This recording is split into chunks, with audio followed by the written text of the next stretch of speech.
Ethan's breath fogged the icy air as he darted through the shadow-draped forest, heart pounding against his ribs like a frantic drum. The moon played hide-and-seek behind wisps of cloud, casting eerie silver light on the twisted underbrush. He could feel it, the presence, looming just beyond the reach of his senses, the hairs on the back of his neck standing at attention.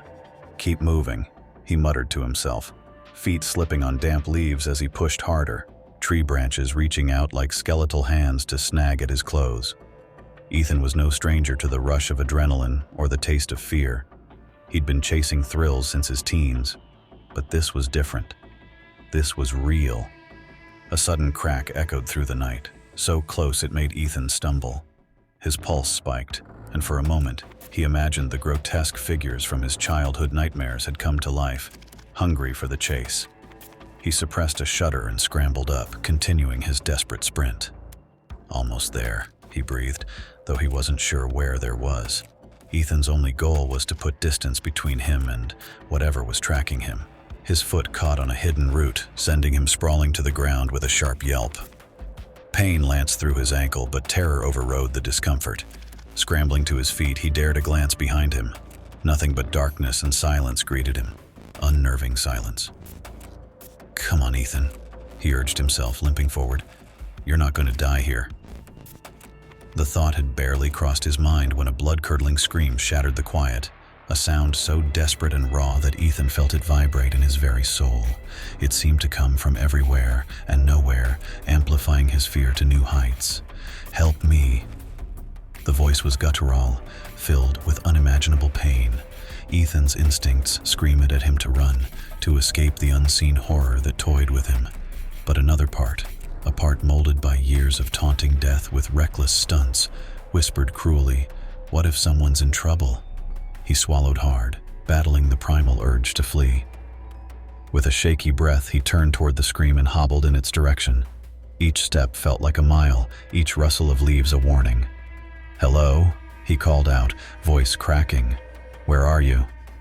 No answer came, only the soft moan of the wind through the trees. Ethan's eyes darted, searching the darkness for any sign of movement, any hint of what awaited. Then, without warning, a figure burst from the brush, a man, or something that once resembled one. Its eyes, wide and wild, locked onto Ethan's, and it lunged. Ethan's scream tore through the night as he fell backward, arms flailing to fend off the assault. He expected claws, teeth, pain, but none came. Instead, the figure stumbled over him, collapsing into a heap just inches away. "Please," the creature gasped, its voice barely human. "It's inside me." Ethan recoiled, crawling backward as the figure convulsed violently, its body contorting in impossible angles. A sickening symphony of snaps and cracks accompanied each gruesome twist, bile rising in Ethan's throat. "Stay back," he shouted, panic edging his words. But the figure no longer seemed aware of his presence.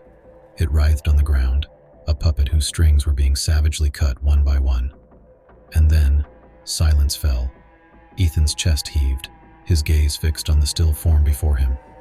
He waited for a sign of life, a twitch, a breath, anything.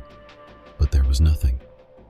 Just the quiet forest and the dead man with eyes that stared emptily at the sky.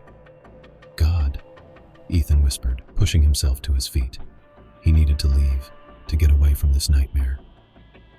He staggered forward, every instinct screaming at him to run, but a morbid curiosity rooted him to the spot. What happened to you?" he murmured, kneeling beside the corpse.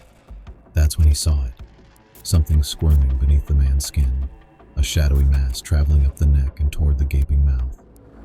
A scream lodged in Ethan's throat as the thing emerged, a black tendril oozing out like oil. It slithered free, leaving behind an empty husk, and turned its attention to Ethan. "No!" Ethan's terror erupted into action. He bolted upright and fled, the entity in pursuit. He could feel it now, a coldness creeping up his spine, a whisper in his ear promising endless torment. "Leave me alone," he cried, no longer caring about the noise, about anything but survival. The forest closed in around him, the trees becoming a blur as he ran with renewed vigor, driven by sheer, unadulterated fear. Just when he thought he couldn't go on, lights pierced the darkness ahead. Civilization, safety, Ethan pushed harder, legs pumping, lungs burning, until he burst from the tree line and stumbled into a small clearing lit by a single street lamp. Gasping for air, he collapsed to his knees, the light above flickering ominously. He waited for the thing to emerge from the shadows, to finish what it started, but it didn't come. Slowly, Ethan raised his head, peering into the darkness. "Is it over?" he breathed, daring to hope.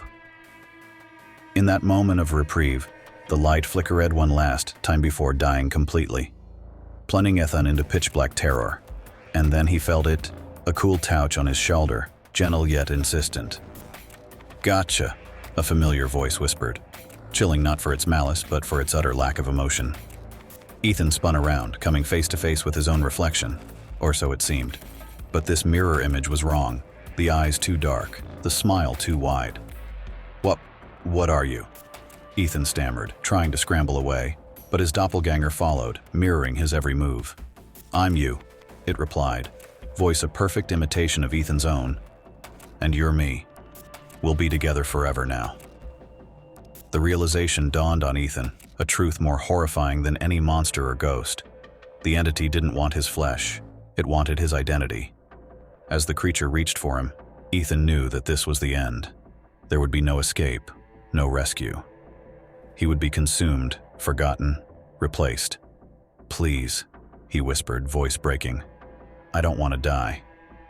"Who said anything about dying?" The thing wearing his face replied with a grin that stretched too wide. "This is just the beginning." And with that, the world went dark.